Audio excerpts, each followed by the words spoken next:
야, 뭐 한국이란 나라가 이거 할 수나 있겠어? 자격이 안 되는 나라라고 멸시를 받았어요. 전쟁 끝난 지 한 2, 네. 30년 된 저 나라에서 와서 이렇게 어마어마한 공사를 그렇죠. 이게 당시 우리나라 예산의 25%였어요. 대통령을 만나러 가가지고 정주영 회장이 그 유명한 말을 합니다. 세상에 이렇게 공사하기 좋은 나라가 없습니다. 더우면 밤에 하면 됩니다. 보릿고개를 넘어가자, 가난한 거 넘어가자. 그렇게 다져놓은 게 있으니까 또 계속 한국 사람들을 한국 기업들 찾는 거겠죠. 네. 아, 건설만큼이나 뜨거운 분야가 요즘 정말 K방산 이렇게 많이 나간다고? 아니 놀랬어요. 우리는 지금 우리 지키려고 막 무기를 만들고 개량을 했는데 어느 날 딱 보니까 우리밖에 무기를 안 만들고 있는 거예요. 모든 한국 무기를 좋아하는 이유가 있습니다. 그런데 우리 세대에서는 우리나라가 뭘 잘한다 그러면 일단 잘 안 믿어요. 뭔가 계속 뭐 열등의식, 열등의식 피해의식 이런 게 있어요. 에이 무슨 소리, 아직도 우리 멀었어, 뭐 이런 생각을 하는데 세상이 변한 거죠.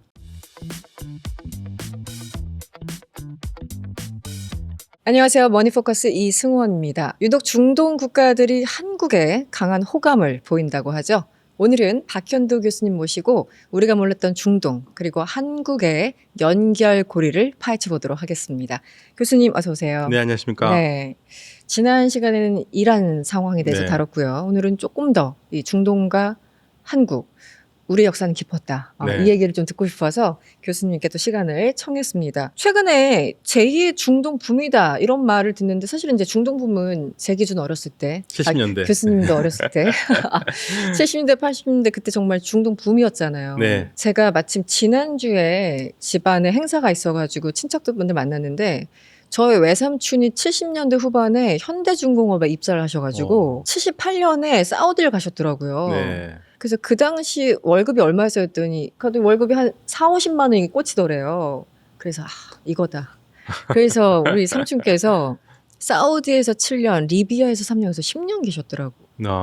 어찌됐던 서술이 길었습니다. 중동 붐은 그때였던 것 같은데 최근에 왜 다시 중동 붐이라고 언론에서 쓰는 걸까요? 그러니까 중동 붐이 1차 중동 붐은 우리가 사실은 노동시장으로 붐을 이뤘죠. 그러니까 우리가 먹거리가 없었을 때, 일거리가 없었을 때 중동에서 노동 인력이 수출을 해서 거기서 돈을 벌어왔잖아요. 그렇죠. 외화벌이 뭐 이렇게 네. 표현되기도 하고. 현재 지금 굳이 우리가 2차 중동 붐이라고 명명을 한다면 그때와는 완전히 상황이 다릅니다.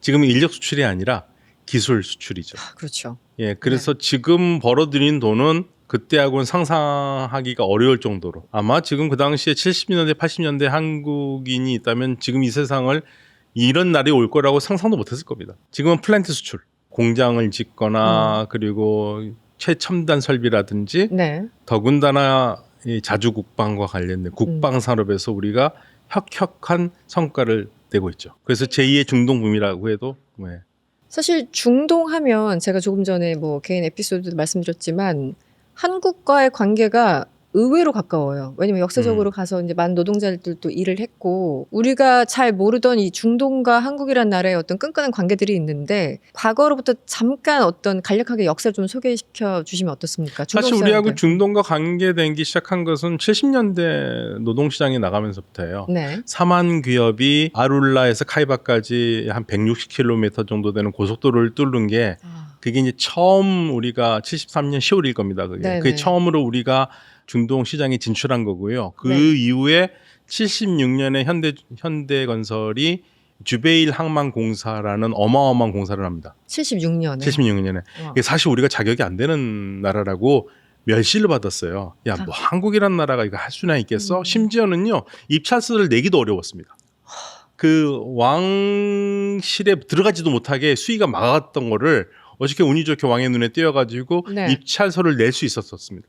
이것도 드라마 같은 장면이에요. 네, 드라마 같은 장면이죠. 정주영 회장이 있었을 때요.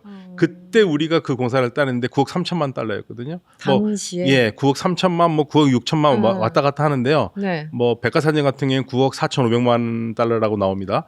이게 당시 우리나라 예산의 25%였어요. 1년 예산에. 그렇지. 70년대 우리 가난하다. 그때 또 오일 쇼크 막 73년. 네, 그리고 이제 그러니까 노동 시장에 진출한 것도 73년에 오일 쇼크 때문에 사실 시작된 거예요.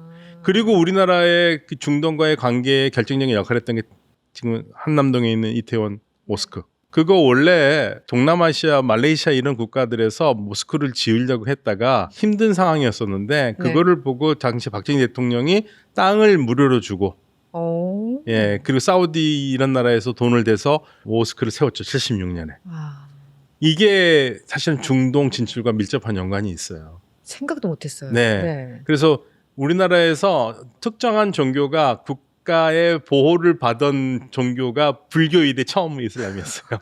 이슬람. 예, 4세기 때 불교가 우리나라에 들어왔었을 때 네. 372년, 384년 고구려 백제 왕실에서 받아들였잖아요. 이건 76년, 1976년, 70년대 들어와가지고는 이러한 경제적인 여건, 외교적인 관계를 생각해서 네. 이슬람교를 국가가 후원했던 거죠.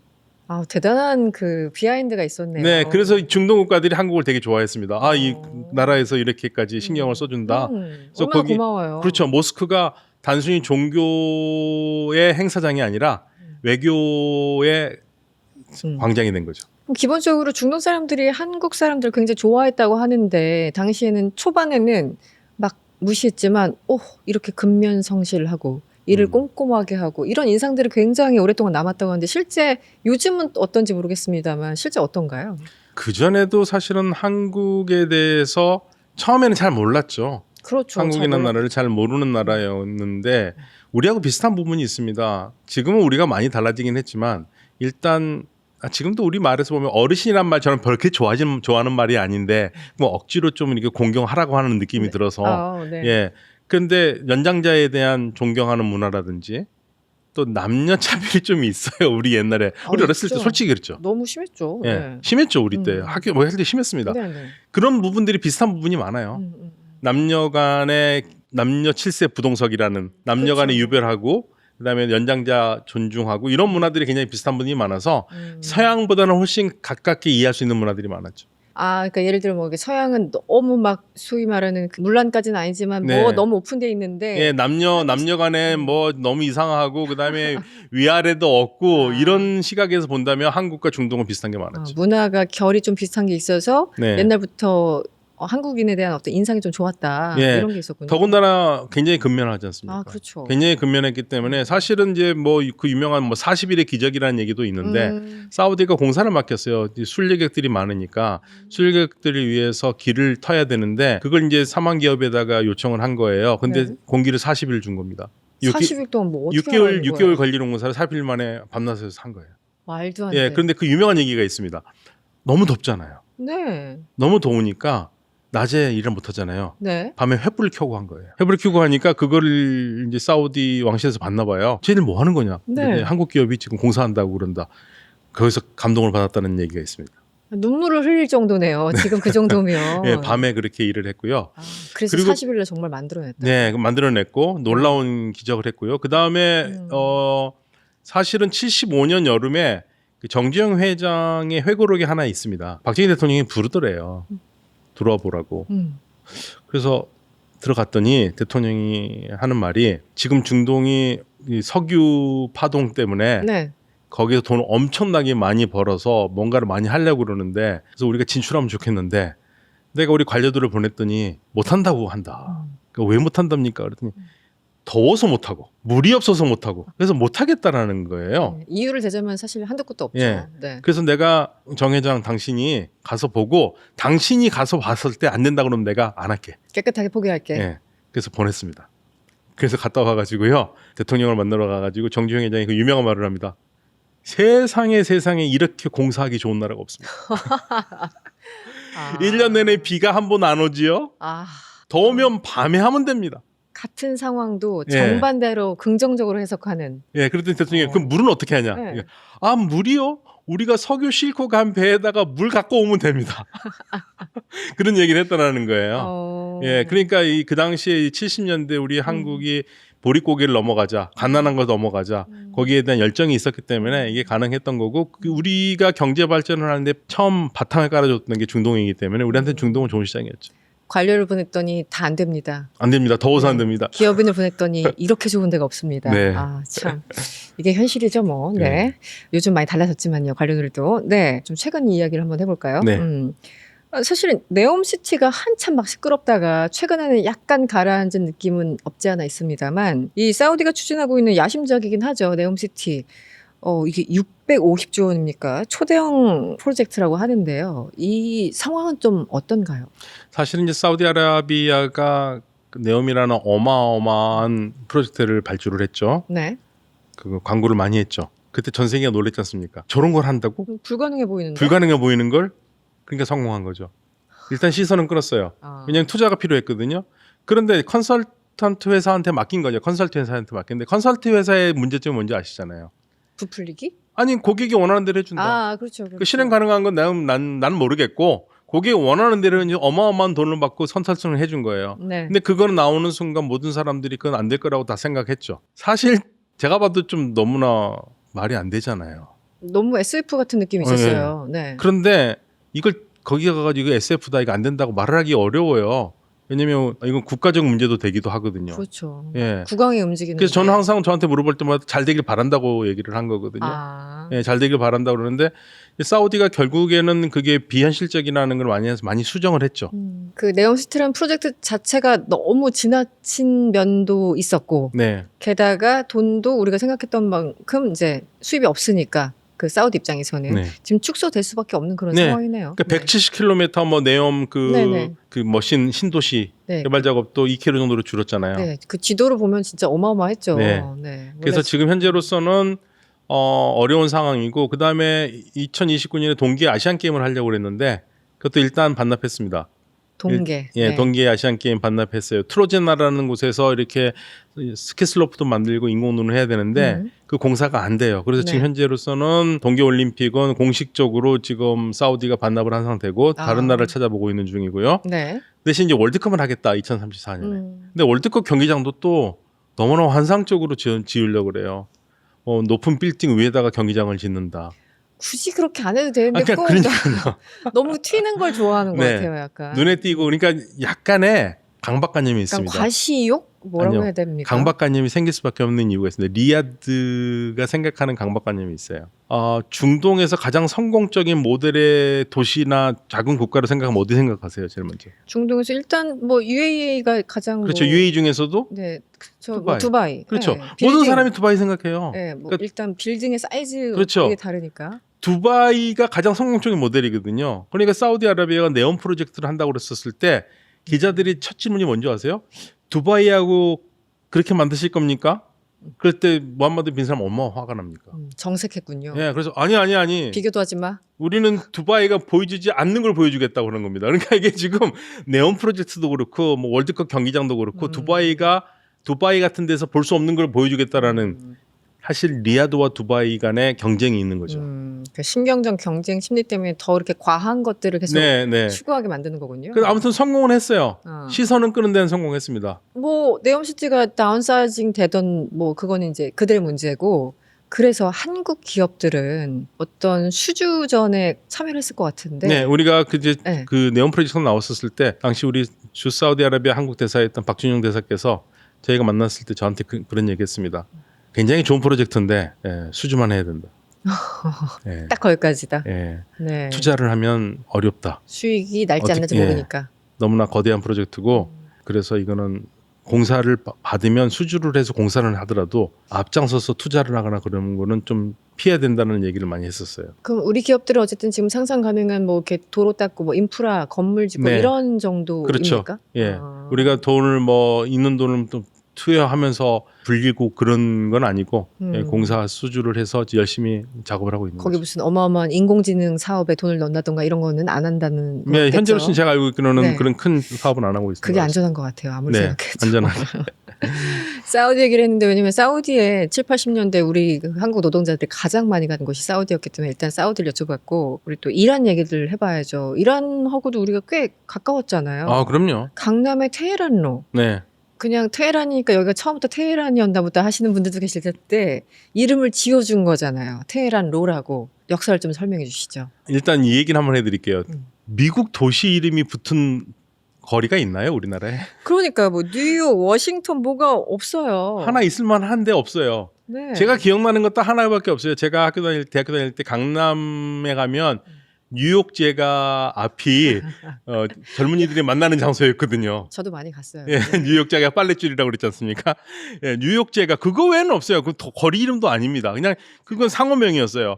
그리고 유일하게 도시 안에 다른 나라의 수도 이름이 도로명으로 되어 있는 유일한 도시가 테헤란로입니다. 그 저도 갈 때마다 아니 어쩌다가 테헤란로라고 이름까지 붙였을까. 그래서 제일 처음에는 테헤란로가 아마도 서울시와 테헤란시가 상호 뭐 자매 결혼을 맺어서 이름을 주고 받았는가 생각했는데 그건 아니고요. 네. 그냥 협력하자는 의미에서 이름을 붙인 거예요. 70년대인가요? 예, 70년대, 76년일 겁니다 아마. 네. 그래서 우리에게는 테헤란로가 있고요. 이란에는 서울로가 있습니다. 서울로 예. 하나씩 주고받는. 예, 근데 제가 항상 하는 얘기가 있죠. 이란 애들한테 야 서울로를 테헤란로에 비교하지도 말아라. 그래요? 예. 서울로는 어떤데요? 아 서울로 좋아요. 좋아요. 예, 좋은데 그냥 조용한 중산층에 있는 도시고요. 그 거리 이름이고요. 테헤란로는 게임이 안 되지 않습니까? 대한민국에서 제일 비싼 동네인데. 그 부동산 가격만 해도 지금. 그럼요. 그래서 이란 친구들이 한국에 오면 제일 네. 먼저 가는 곳이 테헤란로 표석이 있는 데서 사진 찍는 겁니다. 그런 게 굉장히 중요한 것 같아요. 네. 어느 나라 갔을 때 우리와 뭔가 이렇게 친밀감을 보여주는 그게 별거 아닌 것 같아도 네. 결국은 관광이나 여행 가면 꼭 찾게 되잖아요. 예, 그리고 김치찌개 돌표지석에 찾듯이. 네. 돌표지석에 또 페르시아어로 적혀 있어요. 헤야반의 테헤란 이래가지고. 그 한국에서 그 멋있다. 페르시아어가 써 있는 공공 시설에 페르시아어가 써 있는 유일한 아마 장식물일 거예요. 그럴 수도 있겠네요. 네. 네. 테헤란로 그때가 76년이라 그러셨나요? 네. 그러면 한참 이제 70년대 이 중동 붐 정말 일대였고 많은 노동자들이 가서 일을 했고 제가 이제 찾아보니까 사우디에 한국 노동자들이 가장 많이 갔고 또 쿠웨이트도 많이 갔고 네. 이란 그리고 뭐 약간 아프리카 쪽이긴 하지만 리비아도 많이 갔고 뭐 이런 건데 이란에도 우리가 뭔가 좀 그 봉사를 해준 게 있나요? 어떻습니까? 우리는 대림건설이 굉장히 공사를 많이 했죠. 대림건설이요? 예, 대림건설이 특히 이란에서 굉장히 사랑받은 이유가 이란 이라크 전쟁 때 유일하게 철수하지 않은 건설 회사였어요. 역시 용감하다. 네, 용감하다. 한국에는 용감하다. 네, 그래서 한국 대림건설을 대단히 높게 평가합니다. 이란에서. 그때 다른 기업들은 철수를 다 했습니까? 철수했죠. 아니 포화가 전쟁 뭐 포탄이 떨어지는데 뭐 폭격하는데 거기서 사실 있는다는 생각이 엄밀히 얘기하면 노동자 보호하려면 철수해야 되는데 네, 안 하고 있었던 거고요. 네. 그래서 지금도 대림에 대한 이란 정부의 관심과 애정은 대단하고요. 한국에 대한 것도 기업과 그렇고. 역사가 네. 있군요. 그리고 쿠웨이트 하면은 네. 우리 이 선생님 생각나실 텐데 쿠웨이트 하면 쿠웨이트 저 아무것도 생각 안 나요. 쿠웨이트 박 모르세요? 쿠웨이트 이거 안다고 해야 돼 모른다고 해야 돼. 네. 쿠웨이트 박이 들어봤어요. 드라마 네. 그 박주봉 선생님이 그 분장을 했던 나왔던 드라마 주인공의 이름이 쿠웨이트 박인데 알죠. 네. 예. 쿠웨이트에서 건설 노동을 하고 와서 한국에서 돈 벌어 와가지고 쿠웨이트 박이 있거든요. 근데 사실 그 캐릭터는 별로 안 좋은 캐릭터예요. 네, 약간 그 드라마에서 안 좋게 나왔어요. 제비였어요. 네, 제비 맞아요. 근데 우리나라에서는 중동 하면은 쿠웨이트 박 빠질 수가 없죠. 또 그렇게 연결되는군요. 네, 저도 별명이 가끔 쿠웨이트 박이었습니다. 아니 정말 박씨들은, 쿠웨이트에 네. 많이 갔더라고요. 그때 7, 80년대. 네. 왜냐하면 네. 쿠웨이트가 가장 현금이 많은 나라이기도 했습니다. 거기도 사실 오일머니. 그럼요. 쿠웨이트가요. 이라크 전쟁 때문에 완전히 지금도 휘청휘청하는데 이제 쿠웨이트 친구들이 하는 얘기가 있습니다. 뭐죠? 믿거나 말거나 세계에서 가장 현금이 많은 나라다. 쿠웨이트가 네. 그 중동 국가 전체에 비하면 이게 많이 그러니까 뭐 전쟁 뭐 이러면 쿠웨이트라는 단어를 들어보지만 평소에는 그냥 이란 사우디 얘기다 끝나버리잖아요. 네. 쿠웨이트까지 안 가니까. 그렇죠. 근데 생각 쿠웨이트가 못하는. 얼마나 그래도 돈이 얼마나 많은데 그랬더니 그 친구가 하는 말이 쿠웨이트가 달러를 갖고 있는 거를 펼쳐놓으면 지구를 한 바퀴 돌 거야. 뭐 이런 식으로 얘기를 합니다. 걔들 뭐 국부펀드 이런 거 생각하면 상당할 것 같긴 합니다만. 네. 어쨌든 그 2014년이니까 한 12년 전인가 봐요. 이 쿠웨이트에서 공사를 하나 하는데 이름이 청정 연료 생산 공장 사업. 그런데 총 사업비가 12조 원이 넘는 엄청난 프로젝트였다고 합니다. 그런데 우리나라 5대 건설사가 어떻게 다 들어갔습니까? 네, 다 들어갔습니다. 그러니까 와. 5 회사들이 한꺼번에 뭐 컨소시엄을 한 건 아니군요. 예를 들면은 뭐 대우와 현대가 다른 회사, 다른 외국 회사와 같이 합자를 해가지고 뭘 사업을 한다든지 이런 식으로 5개가 다 들어갔어요. 뭐 GS, 삼성, 대우. 컨소시엄을 잘 했나 봐요. 예, 네. 그래가지고 3가지 공정을 하는데 네. 3가지 프로젝트를 다 같이 했고요. 와. 그러다 보니까 그게 120억 달러니까 뭐 환산하면은 뭐 14조, 뭐 13조, 14조 될 겁니다. 그래서 2020년에 아마 마무리를 한 걸로 알고 있는데요. 이게 뭐를 하냐면 그 쿠웨이트의 이 정유 있잖아요. 네. 정유시설을 개량하는 거예요. 그래서 보통 하루에 71만 배럴에 나오는 걸 80만 배럴까지 올리고 청정 에너지를 같이 뽑아내는 그러한 중요한 작업인데 그걸 이제 한국 기업이 주축이 돼서 한 거죠. 그 이제 기후 변화 때문에 탄소 배출을 줄여야 되니까 네, 그런 맞습니다. 기술들 한국 기업들이 갖고 있으니까. 네, 대단한 거죠. 사실 뭐 그렇죠. 단일 기업, 단일 사업으로서 그렇게 큰 사업이 없었을 겁니다. 아마 주베일 항만공사가 첫 시초가 됐고요. 주베일 항만공사는 세계적으로도 건설 현장에 남는 공사였거든요. 그렇습니까? 네, 그러니까 2014년에 쿠웨이트 이 사업도 굉장히 크지만 저는 개인적으로 주베일 항만공사가 진짜 어마어마한 사건이었다고 생각해요. 이제 이 건설의 역사에서 빼놓을 수 없는 전 세계 건설공사 그 단일 수주로서도 손가락 안에 들어가는 공사고요. 더군다나 그거를 아무도 모르는 이상한 나라에서 했다는 거 아닙니까? 저 조그만 전쟁 끝난 지 한 20-30년 된 저 나라에서 와서 이렇게 어마어마한 공사를 그렇죠. 약간 이런 느낌이었거든요. 그 철제 구조물을 만들어야 되는데 사우디에서 만들려면 공장을 세워야 되고 주변 국가에서 갖고 오려면 주변 국가에 돈을 갖다 주는 거고 그래서 우리 현대중공업에서 만들어서 그거 어마어마한 구조물을 30 며칠에 걸려서 배로 실어서 이 공사를 한 거거든요. 여러 가지 기록을 세웠던 공사예요. 그 주베일 항만공사. 대단하네요. 네, 거기서 시작된 게 네. 결국엔 쿠웨이트까지 연결된다고 보시면 되죠. 그렇죠. 그렇게 다져놓은 게 있으니까 또 계속 한국 사람들을 한국 그 기업들 찾는 거겠죠. 네. 사실 중동 건설하면 이제 이게 어떻게 보면은 어떤 프로젝트가 시작되면은 이제 수준이 벌어지고 쉽게 얘기하면 제로섬이잖아요. 누군가가 쟁취하면 누군가는 이제 실패하게 되고 지금은 모든 면에서 이 중국과 계속 이제 경쟁 관계를 맺을 수밖에 없는 것 같습니다. 이 프로젝트 하나 시작하더라도 사실은 이제 중국이 어떤 기술에서는 굉장히 앞서 있지만 어디서는 아직도 이제 수준에 못 미치는 여러 가지가 있는데 우리랑 계속 제로섬 관계인가요? 중동 시장에서 계속 뭐 경쟁하는 관계인가요? 어떻습니까? 그러니까 우리가 밀릴 수밖에 없을 겁니다. 궁극적으로는. 앞으로는. 그러니까 우리가 일본을 밀어냈잖아요. 네네. 그때는 통쾌했죠. 그랬죠. 근데 지금 이제 반대 입장이 됐습니다. 그러니까 이게 일본이 앞서가다가 우리에게 밀리고 이제 우리가 앞서가다가 중국한테 지금 강력한 추격을 받고 상당 부분에서 밀릴 가능성이 굉장히 큰데 일단은 중국의 인건비를 따라갈 수가 없죠. 그렇죠. 네. 인건비 공사에서 우리가 안 돼요. 왜냐하면 그전에는 70년대만 해도 우리가 값싼 인력이었기 때문에 우리 한국 사람들이 가서 공사를 했지만 그건 옛날 얘기고요. 지금 우리가 수주를 해도 공사하는 사람들은 다 외국인이에요. 한국 사람 없습니다. 한국은 관리인이에요. 지금 현재 아파트 공장 건설 현장만 가도 맞아요. 다 외국인 노동자들이잖아요. 그거 똑같은 겁니다.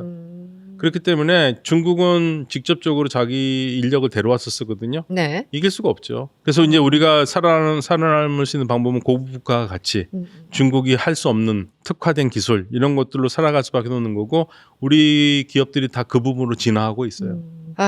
이 또 건설만큼이나 뜨거운 분야가 요즘 정말 K방산. 저 최근에 스톡홀름 뭐 연구소 자료 봤더니 정말 저는 이게 너무 국뽕 아니야? 라고 약간 시니컬하게 봤는데 이렇게 많이 나간다고? 아니 놀랐어요. 우리 저희가 같은 세대잖아요. 네. 죄송합니다. 네. 죄송합니다. 네. 그런데 우리 세대에서는 우리나라가 뭘 잘한다 그러면 일단 잘 안 믿어요.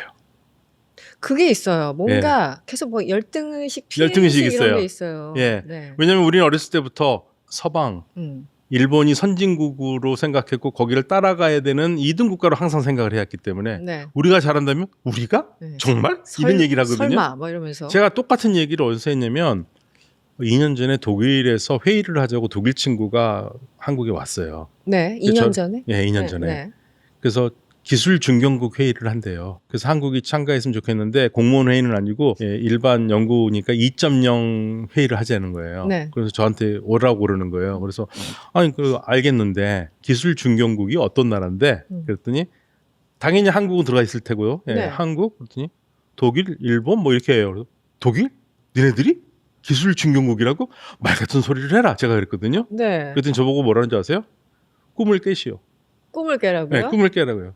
저보고 꿈을 꾸고 있대요. 현도 네가 말하는 독일은 옛날 독일이라는 더 이상 그 독일이 아니야? 더 이상 그 독일이 아니라고 그랬어요. 그러면서 야 그래도 우리나라에서는 지금도 뭐 벤츠, BMW 다 독일이고 우리 독일제라고 하면 최고라고 그러는데 그랬더니 거기까지 미래 기술이 없는 나라가 됐다.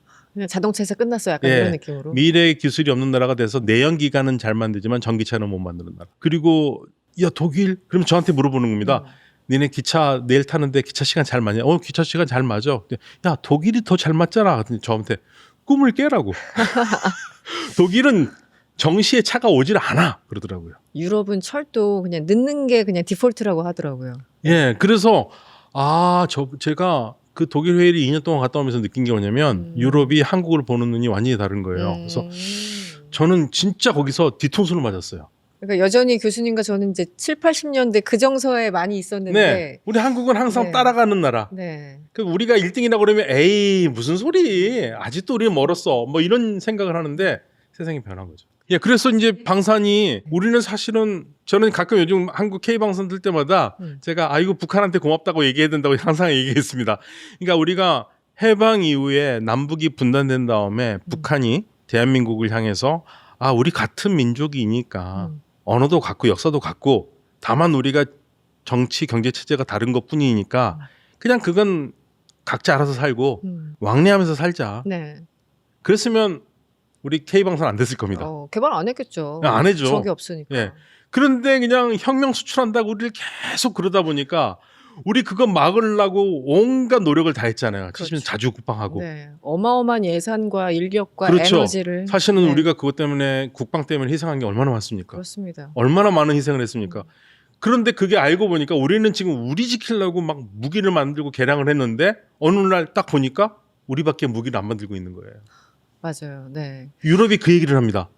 유럽은요 냉전 시대가 끝난 다음에 부어라 마셔라 놀자 했어요. 이제 끝났다. 90년대 이후에. 네, 90년대 이후에 그래서 춤추고 포도주 마시고 놀다가 우크라이나 전쟁 나면서 얘들이 정신을 차린 거예요. 근데 쓰려고 보니까 무기가 없는 거고 유일하게 무기를 만드는 우리나라밖에 없는 거고 그러면서 우리 이제 K방산이 뜬 거죠. 그러니까요. 2022년에 우크라이나 전쟁 이후에 이제 유럽 국가들이 정말 실존적 위협을 느끼니까 러시아가 저 미사일이 어디로 갈지 어떻게 알아. 그런데 트럼프까지 등장했잖아요. 네. 나토 니네가 스스로 알아서 해라. 이러니까 지금 무기 수입들이 어마어마하더라고요. 그래서 네. 스톡홀름 뭐 연구소 보고서도 그렇고 관련해서 이제 방산만 다루는 매체들 보니까 한국이 항상 언급이 돼 있어요. 제가 최근에 제 책을 내느라고 이제 그 연구를 하다 보니까 그래서 이제 우리나라가 언제부터 이렇게 방산이 열심이었나 저희 청취자분들 보면 많이 아시겠지만 그러니까 저는 방사청이 되게 오래됐다고 생각하는데 그렇게 오래된 건 아니고 2006년인가 그때쯤 방사청 만들고 그때부터 어마어마하게 국가 차원에서 이제 투자를 해서 지금 자주포까지 온 거더라고요. 십몇 근데 년을. 제 군대 경험을 생각해 보면요. 제가 우리나라에서 소총을 M16을 안 쓴 최초의 군인입니다. 그럼 뭘 썼어요? 제가 1사단에 있었거든요. 87년 네. 8월에 입대를 해가지고요. 87년. 같은 세대 아니에요. 우리. 네. 87년 8월에 입대를 했는데 네. 다른 부대들은 다 M16을 썼어요. M16. M16. 예. 그 다 그 표준적인 우리는 K2를 썼어요. K1, K2를 썼어요. 그 당시에요? 예.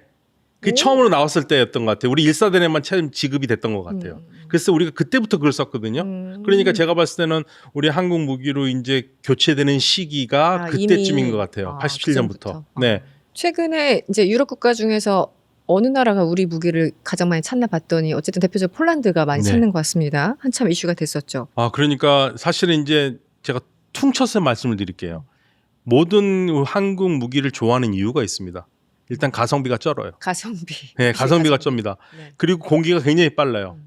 그런데 우리보다 뭐 좋다고 무기를 하는 게 독일제라든지 네. 다른 나라 게 있잖아요. 근데 거기는 일단 너무 비싸요. 너무 비싸고. 예, 너무 비싸고 그 다음에 그리고 인도하는 시기가 너무 늦어요. 그러니까 정작 필요할 때는 와야 되는데 안 오니까. 그래서 한국이 거기에 대해서는 어마어마한 메리트를 가지고 있기 때문에 특히 이제 폴란드 같은 경우에는 급하게 무기가 필요하잖아요. 그렇죠. 바로 지금 그 러시아하고 네. 그리고 슬픈 역사를 많이 가지고 있는 나라가 폴란드고 스스로가 우리하고 굉장히 비슷하더라고요. 그렇죠. 네. 네. 그래서 이제 무기가 필요한데 한국이 최적자가 된 거죠. 그렇게 된 거고 이러한 게 폴란드뿐만 아니라 중동 국가들도 마찬가지예요. 한국에 대한 그리고 독일이 안 해주는 게 하나 있죠. 절대 기술 이전 안 해주죠. 뭐 거기 테이프 하나도 떼어보지 못하게 만든다고 네. 완전히 그냥 철통 방어 네. 하나의 정보도 새나가면 안 된다고 하는데 한국은 우리가 조금 뭐 기술 이전도 해주고 약간 뭐 패키지도 좀 싸게 해주고 뭐 이런 게 있다고 하던데 그게 강점인 건가요? 맞습니다. 기술 이전 해주는 거 있어서 우리가 그 부분이 사실은 주변 국가들에게 가장 매력이 있는 거고 어떤 면에서는 우리에게는 또 그게 치명적인 약점이 될 수도 있습니다. 우리가 그거를 계속 주다 보면 언젠가는 우리 물건을 사던 나라들이 그걸 중단했을 때 중단하고 자기네 스스로가 만들 수도 있겠죠. 그러니까 기술을 조금만 줘야 돼요. 맞으면 안 되고. 제가 항상 그걸 걱정을 해서 네. 그 국방 뭐 컨퍼런스 갈 때마다 네. 우리 그 관계자분들한테 그렇게 기술 줘도 됩니까? 그러면 약간, 괜찮대요. 네, 적당히. 예, 지금 자기는 컨트롤할 수 있는 부분이니까 괜찮다고 얘기를 하더라고요. 그렇군요. 네. 근데 왜 제가 왜 이까 걱정을 했냐면 네. 한 3년 전에 UAE에서 회의를 한다고 그래서 갔었거든요. 네. 근데 UAE가 어떤 나라냐면 인공위성을 만들고 싶었는데 능력이 안 돼서 헤매고 있었거든요. 네. 그러면서 이제 같이 공동 개발할 국가를 찾았어요. 근데 제가 그날 회의에 일본 친구들하고 들어가 있었거든요. 저만 일본인이 아니고 다 일본인이었어요. 그러니까 그 친구들은 저를 스파이로 생각했을지도 몰라요. 저는 묘하게 그렇게 됐거든요. 근데 네. 담당자가 외교부 차관인데 젊은 친구고 한국에서 인공위성을 개발했던 사람이에요. 한국과. 한국에서. 네. 네. 그래서 우리 한국에서 석사도 했더라고요. 그러면서 일본 친구들한테 하는 얘기가 제가 한국에서 왔다는 걸 알고 일본 친구들한테 하는 얘기가 우리가 인공위성을 개발할 때 일본하고 하려고 그랬는데 일본하고 안 했다. 왜 그런 줄 아니? 그랬더니 니네들은 기술을 안 준다고 그랬다. 근데 한국은 기술 이전을 해준다고 그래가지고 같이 했다. 그래서 그 UAE의 인공위성은요 70% 한국 기술과 30% UAE 기술이라고 자기네들이 얘기를 해요. 예, 그래서 우리가 세트랙 I라는 회사에서 해가지고 인공위성을 개발했거든요. 네. 자, 이제 저는 이게 반면교사라고 생각하는 거예요. 그러면 그 다음 단계를 할 거 아닙니까? 그 다음 단계는 우리하고 안 합니다. 나사로 갔습니다. 그래서 나사에 가서 우주선에 들어간 거예요. 그래서 우리보다 우주 기발이 더 발전된 나라가 돼버렸어요. 나쁘다. 예, 우리한테 빼먹고. 그럴 가능성이 있다라는 얘기죠. 네. 그럴 가능성이. 왜냐하면 이제는 그런 나라들이 정신 바짝 차리고 하면은 옛날처럼 물건만 사와서 돈 주고 하는 거 끝난 거거든요. 그래서 중동 국가들이 요즘 하는 얘기가 뭐냐면 중동 국가에서 우리가 화두가 있는데 제가 항상 팔아먹는 얘기입니다. 돈만 내지 않는다. 기술을 다오. 네. 예. 모든 국가들이 그게 혈안이 된 것 같아요. 사실은 우리도 뭐 이렇게 사오면 이 물건만 줄 거야? 같이 보증서랑 설명서랑 이런 거 좀 줘야지. 이렇게 요구하게 마련이니까 그걸 뭐 탓할 수는 없는 것 같고 우리가 굉장히 영리하게 활용을 해야 될 것 같다는 생각이 듭니다. 그나저나 저는 이제 요즘 다극체제, 무국화 이런 단어들 많이 쓰지 않습니까? 결국은 이제 단극체제에서 다극화 시대로 간다라는 거는 그만큼 세계 정세가 불안정해지고 쉽게 말하면 전쟁도 훨씬 더 많아질 거고 그만큼 복잡해질 텐데 예전처럼 미국이 하자는 대로 다 따라간다고 해서 절대 안 되는 게 지금 외교이자 국제 정세인 것 같아요. 그렇다면 어쨌든 중동과도 우리가 되게 먼 나라 같지만 사실은 이제 역사 이렇게 테헤란으로도 있고 가까운 역사가 또 있지 않습니까? 이 중동과 한국과의 어떤 관계, 외교 전략 어떻게 좀 조언을 해주시겠어요? 일단 제가 이제 테헤란 얘기 자꾸 하시니까 나오는 얘기인데 네. 너무 재밌잖아요, 테헤란로. 네. 그 테헤란로만 이름 하지 말고 다른 중동 국가 수도 이름도 좀 붙여줬으면 좋겠다는 생각이 들어요. 사실은 다른 아랍 국가들이 좀 불편해한 게 왜 우리 이름 좀 해달라. 좀 섭섭하네요. 예, 그러니까 뭐 리야드로도 해주고 마나마로도 해주고 도하로도 해주고 이런 식으로 하나씩 붙여주면 더 좋을 것 같다는 생각은 들어요. 그 이름 붙여주는 거 그렇게 어려울 것 같지 않은데. 예, 뭐 조례만 해가지고 시에서 해주면 되는데. 도로 이름명만 조금 고치는 불편함이 있어도 뭐 그 정도야 우리가 해줄 수 있지. 굉장히 좋은데 아무튼 이 중동 국가들 우리에게 많이 옵니다. 한국과 기술 협력을 위해서. 그래서 우리가 생각지도 않게 지금 특히 K방산 같은 경우에는 그러니까요. 물건을 많이 팔고 있죠. 그러니까 이걸 계속적으로 이끌어 가려면 사실은 우리가 상당히 노력을 많이 해야 돼요. 문제는 우리가 어쨌든 언론을 통해서 세계가 어떻게 돌아가는지 알아야 되는데 보도량이 굉장히 작아요. 중동에서 누가 오면은 거의 기사가 안 돼요. 아무도 기사를 안 쓰니까 도대체 무슨 일이 벌어지고 있는지. 근데 나중에 MOU나 그 양국 간 정상회의 내용도 보면 어마어마하거든요. 거기 저도 이제 인공지능 이런 게 있었어? 한국하고 중동 국가들이 이런 걸 한다고? 그걸 나중에 찾아봐야지만 알 수 있는 내용들이 굉장히 많더라고요. 제가 요즘 머릿속에 항상 드는 얘기가 너무나 국제 정세가 변하고 있고 미국의 외교 정책이 가만히 보면은 과거에 우아한 위선을. 위선에서 솔직한 야만으로 가잖아요. 그래서 제가 우리 독자분들에게도 한번 꼭 읽어보라고 권하고 싶은 책이 하나 글이 있는데 네. 작년 4월 달에 싱가포르의 멍 총리가 네. 연설을 한 게 있습니다. 싱가포르 그 건국 60주년을 맞이해서 작년 몇 월이에요? 작년 4월입니다. 4월에. 네. 예. 전문이 많이 떠돌아다니는데요. 그래서 그런 얘기를 합니다. 2차 세계대전 이후에 미국은 참 독특한 승전국이었다고 얘기를 해요. 독특한 승전국이었다. 아주 자비로운 승전국이었다. 보통 전쟁에서 이긴 나라라면 패전국에 대해서 혹독하잖아요. 아, 그죠. 소위 무자비하게 할 수 있었는데 그렇죠. 그나마 스스로 약간 좀 자제했다. 네, 독일과 일본에 오히려 패전국 독일과 일본의 경제 부흥을 도왔고, 그 다음에 식민지를 하나 정도는 가질 만한데 식민지 전부 다 해방을 시켰고, 그리고 미국이 앞장서서 IMF라든지 월드뱅크를 만들어서 세계의 무역로를 만들기 시작했고, 네. 무역로가 막히면은 미군 군함을 보내서 뚫어서 전 세계를 하나의 상업망으로 만들었다. 항행의 자유 같은 것들을 이제 만들면서. 네. 그래서 미국이 그러한 구축한 항행의 자유의 시대에 싱가포르이 번영할 수 있었고 공산주의를 막아줬고, 반대로 하면 우리나라도 그 상황에서 성공한 거죠. 수혜를 많이 받았죠. 예. 네. 그런데 이제 싱가포르 총리가 하는 얘기가, 그런데 지금 트럼프 대통령이 하고 있는 거는 미국이 그렇게 만들어 놓은 그 트레이드 네트워크라는 게 뭐 미국의 이익 위해서 만들긴 했지만, 그리고 고쳐야 될 부분도 있긴 하지만, 근데 지금 트럼프 대통령이 하고 있는 그거는 개혁이 아니라 스스로 파괴하는 거다. 즉 2차 세계대전 이후에 미국이 스스로 만들어 놓은 세계 통상망을 스스로가 무너뜨리고 있다. 그러면 우리 같은 나라는 어떻게 살아야 될 것이냐, 싱가포르이. 그러면서 했던 얘기가, 조금만 나라든지 어떤 나라든지 모든 나라와 1대1로 전부 다 FTA를 맺어가지고 무역로를 넓힐 수밖에 없다. 지금 상황에서는 미국이 저렇게 흔들리고 있으니까. 네. 그게 살 길이라고 얘기를 했는데 시사하는 바가 굉장히 커요. 같은 맥락이네요. 지난 1월 다보스 포럼에서 그 캐나다 마크 총리가 어마어마한 연설을 했잖아요. 럽처, 파결이라고 얘기를 했는데 전 지금 그 20분짜리 연설을 20번째 듣고 있거든요. 그게 딱 지금 말씀하신 싱가포르 총리랑 같은 내용이네요. 그리고 카니 총리가 얘기한 게, 우리가 그렇게 하지만 우리가 메뉴가 된다고 그러잖아요. 그렇죠. 메뉴판에 올라가 메뉴가 될 거고, 그리고 그게 그 맥락이 뭐냐면 2년 전에 저를 초대했던 독일하고 중동 친구들이 했던 기술 중견국이 그거예요. 그때 얘기 나온 게 지금 저희가 이제 책으로 곧 나오는데요. 내년 6월에 올 6월에 나오는데 그 신조어를 만들었습니다. 어떤 거죠? 지금 현재 제일 우리가 전 세계에 살아가는데 미국과 중국. 얘네 둘에 걸리면 짤 없어요. 그러니까 얘네들 좀 피해서 살자. 그래서 우리끼리 work arounding. 워크어라운딩. 워크어라운딩 슥 돌려서 기술 증명 피해가지고 우리끼리 좀 이렇게 해보자. 이 카니 총리가 얘기한 건 똑같아요.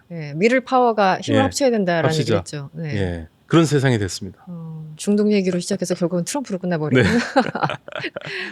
알겠습니다. 네, 오늘 말씀을 나누다 보니까 시간 흐르는 줄 몰랐네요.